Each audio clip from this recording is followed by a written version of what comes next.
So today 9 to 1 routine ఏంటి అంటే morning లేచాను. 9 to 10 క్లాస్ ఉంది అనుకోని నేను ఆటోలో ప్రిపేర్ అయిపోతున్నాను. బట్ షెడ్యూల్ వచ్చి చూస్తే 10 to 11.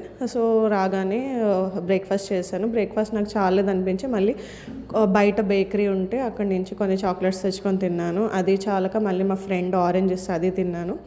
సో 10 to 11 క్లాస్ అయిపోయింది. క్లాస్ అయిపోయిన తర్వాత నేను టీ పెట్టించారు. టీ తాగాను. టీ తాగిన తర్వాత ఒక 12:30 కల్లా లంచ్ కూడా చేసేసాను. సో మా అత్తయ్య చాలా బాగా చేశారు ఈరోజు. ఏమి ఉండదు, జస్ట్ సింపుల్ ఆనియన్, ఆ వెజిటేబుల్, సాల్ట్ అండ్ కారం, అంతే అంతే. అంత టేస్ట్ అంతే హ్యాండ్స్లో ఉంటుందేమో మేబీ. చాలా బాగా వచ్చింది.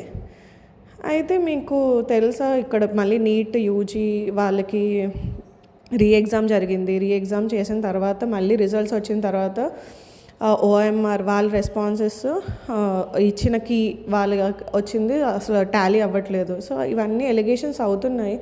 ఎందుకు నేషనల్ టెస్టింగ్ ఏజెన్సీ ఎందుకు ఫెయిల్ అవుతుందో ప్రతిసారి.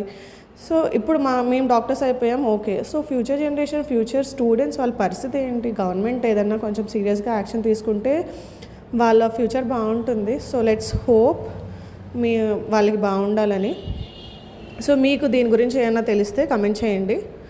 So let's all pray for them.